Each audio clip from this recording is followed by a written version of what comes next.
So Kristin and Iris are here, and we are today going to be sharing a little bit about the neckline, because many of you in the Ramona Knit Along are at the place where you're going to be picking up stitches for your neck ribbing.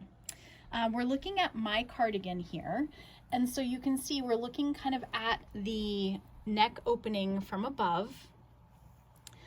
And so I've got my front, I've got a shoulder, I've got my back, I've got my shoulder, and I've got another front. So the pattern will say, you know, pick up and knit 16 stitches on your right front. And Kristin reminded me, it's right front as you are wearing it. So it's, if you had the sweater on, what would be your right front? So that would be right here. Pick up and knit across here. Now you might be saying, well, 16, how do I pick up and know that I have the right and spaced out? You can actually add as many of these little interlocking stitch markers as you want. So I could divide, if I know 16 need to go in this area, I can divide it by, help myself out by placing a stitch marker in the middle and know, okay, I do need to fit 8 here, I need to fit 8 here. Same goes for the back, which is a much more larger expanse of space. So you can see I've already added in a few markers to kind of further subdivide this long expanse of knitting.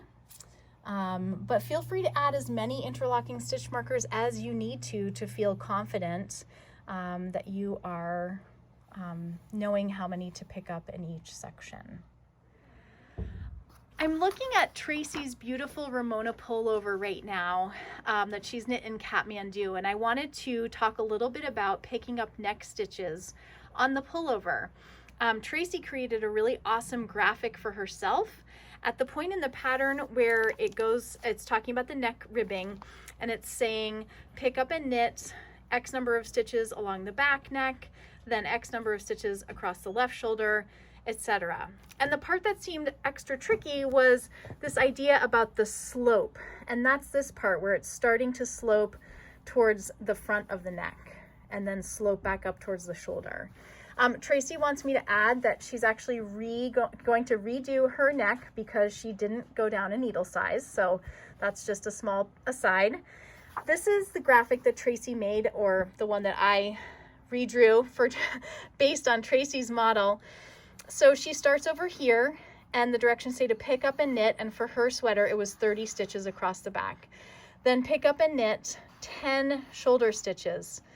Then here's that tricky slope part where she's picking up and knitting 11 on that front slope of the sweater front, then 16 across the front, 11 going up the slope, and then finally pick up and knit 10 to the shoulder.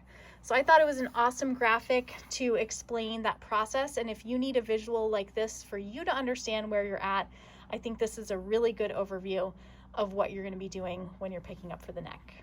So we're going to do a little demo of how to start picking up stitches. And Iris she's right at the end on the right front as she's wearing it. And to get a nice crisp edge, we like to start as close as you can to that corner.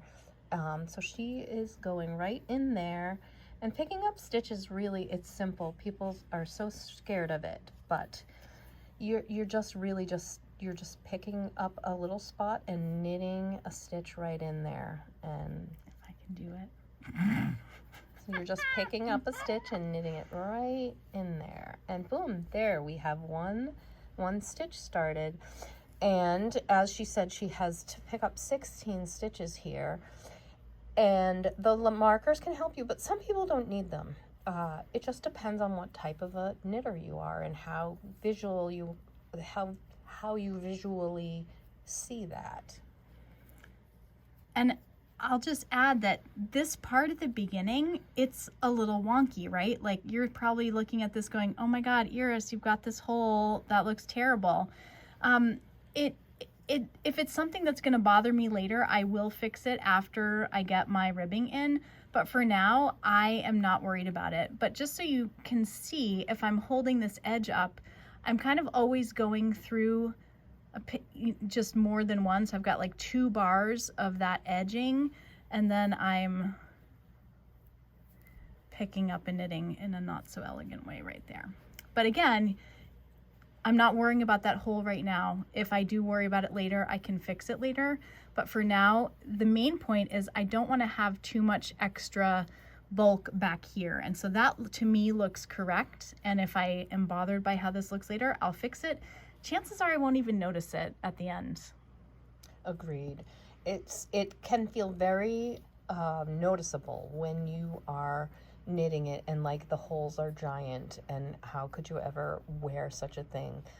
But once it's all done and that it's all together, it just doesn't look the same as when you're putting it together. And sometimes I do have a little hole in the back, and I just take my one of my ends and I'll just cinch things together from behind. Which again, if I leave a nice end right here, I'll be able to work that right through.